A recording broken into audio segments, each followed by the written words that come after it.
Tomara que ajude esse frio. Com certeza. Olha, Silvia, tem novidade aqui no Bahia Record. A partir de hoje, você acompanha aqui uma entrevista com alguma personalidade do esporte baiano, né, Carol? E hoje, Walter conversa com um ídolo que adquiriu o carinho tanto dos torcedores do Bahia quanto do Vitória. Ele faz parte de um grupo seleto de jogadores que conseguiu, ao longo do tempo, a admiração e respeito de torcedores das duas maiores equipes de futebol da Bahia.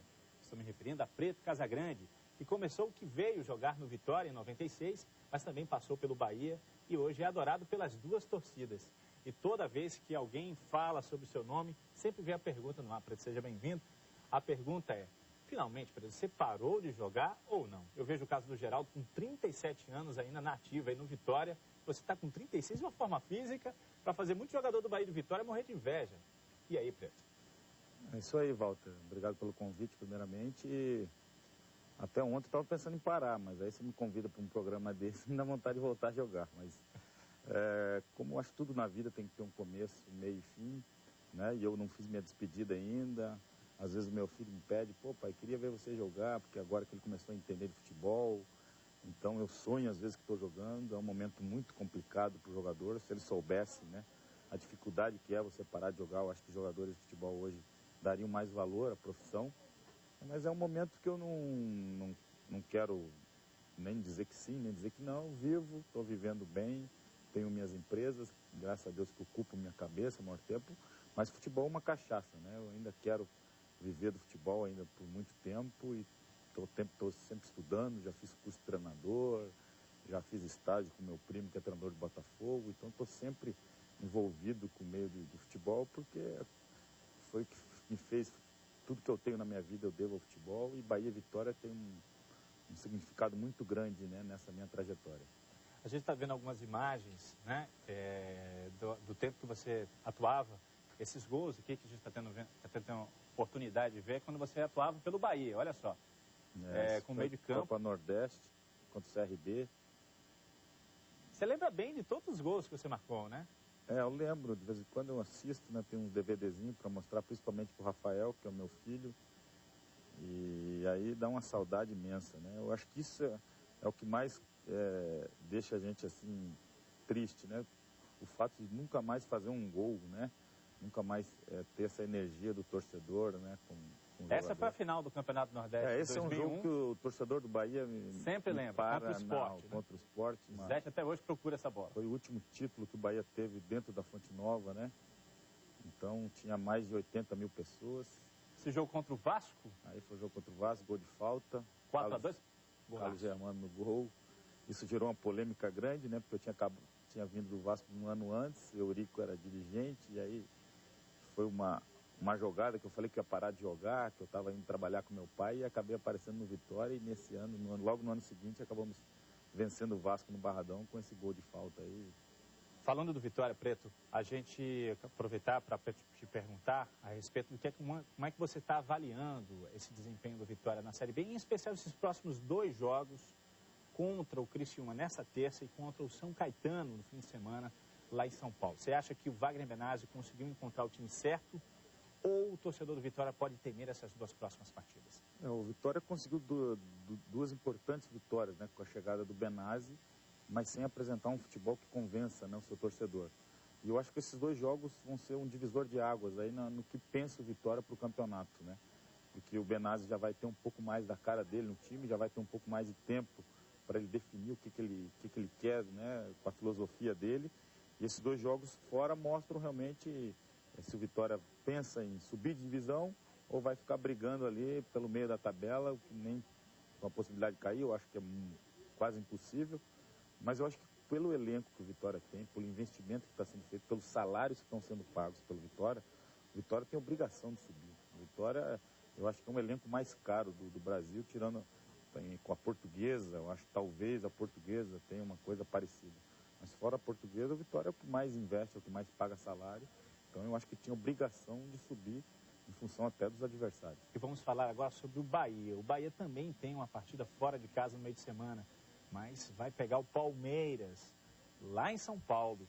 O Palmeiras veio de uma derrota para o Vasco. O que é que você espera dessa partida? Você acha que vai ser um dos adversários mais difíceis que o Bahia vai pegar fora de Salvador? O Campeonato Brasileiro da Série A não tem jogo fácil, né? Impressionante, né? E o Campeonato Brasileiro é um equilíbrio muito grande. Eu acho que é o campeonato mais equilibrado do mundo, né? Você tem 10 equipes todo ano em potencial para serem campeões. E eu acho que o Bahia está deixando muito a desejar quando joga dentro de casa, né? As equipes consideradas, né, não as que estão no topo, até com relação à parte econômica, financeira, elas têm obrigação de jogar bem dentro de casa e vencer. E o Bahia não tem conseguido isso. Então, quando você joga fora com o Palmeiras, a derrota é um resultado previsível, né? Se for fazer uma aposta, todo mundo vai apostar que o Palmeiras vai vencer o Bahia. Então, acho que o Bahia tem que aproveitar melhor as oportunidades jogando dentro de casa, né? O Palmeiras, apesar de ter perdido para o Vasco, foi um time que jogou melhor que o Vasco no jogo de ontem. Então vai ser uma pedreira grande. Agora o Bahia também, por outro lado, jogou bem fora de casa, conseguiu pontos importantes fora de casa. Então joga bem quando joga no contra-ataque, né? Usando a velocidade do Jobson.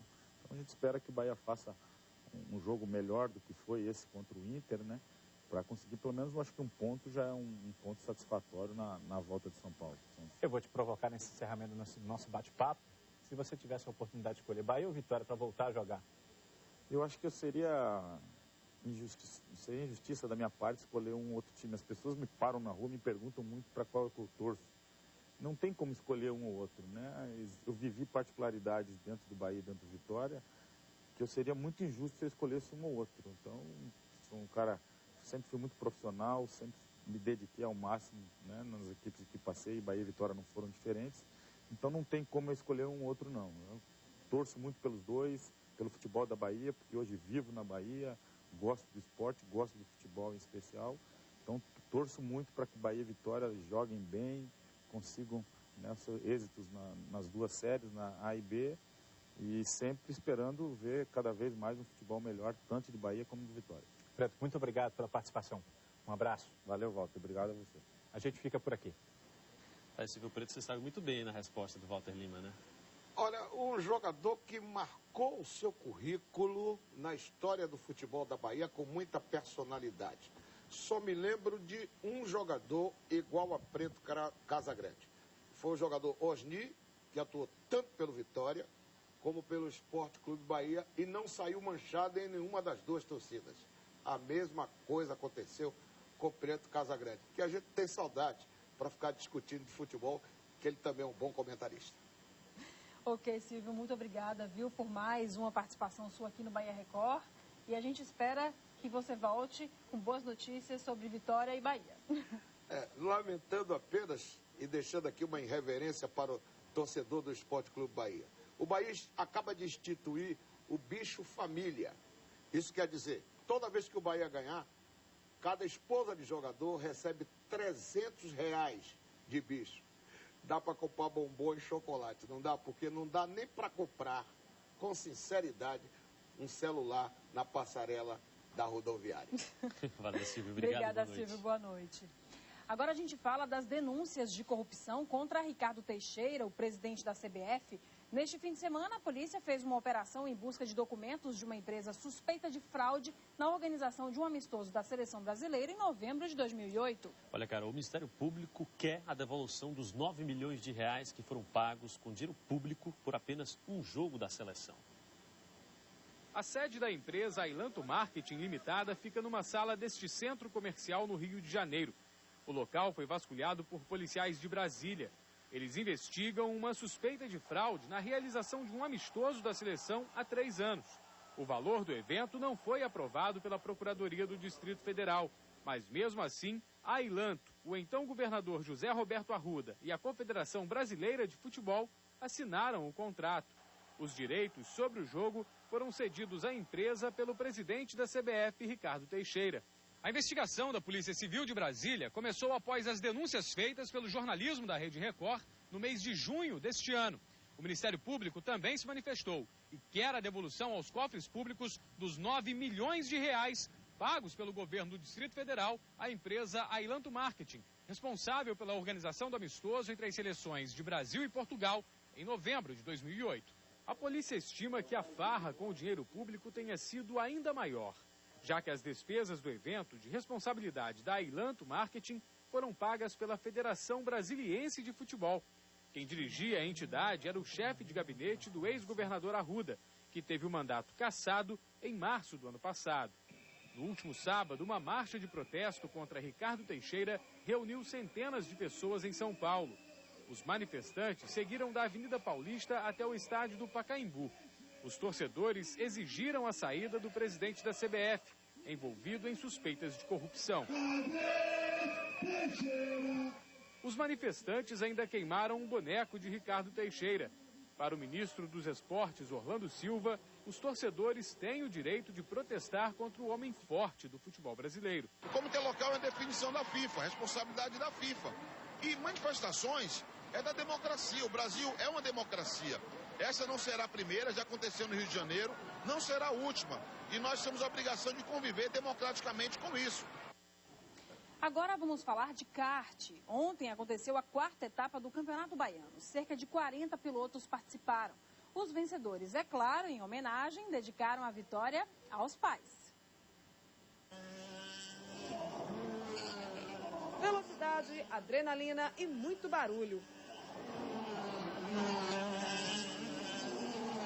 Um dia de muita festa, muita gente na arquibancada, muita gente nos boxes e os pais curtindo a prova com seus filhos. Isso é lindo. O Campeonato Baiano de Kart movimentou o circuito de Lauro de Freitas justamente no Dia dos Pais. Logo ele, o paizão, que é tudo por aqui.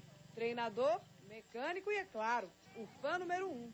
Eles ficam ali, nos boxes, sofrendo, enquanto a turma risca o asfalto. Um carro como este aqui pode chegar a 130, 160 km por hora. E na categoria Júnior, em que os pilotos têm entre 12 e 15 anos, isso é uma verdadeira aventura para a garotada. Mas é um teste do coração dos papais. Fico nervoso, fico mais nervoso com ele correndo do que eu próprio correndo. Ivan, de 12 anos, levou a melhor, o primeiro lugar do pódio, para a alegria do papai.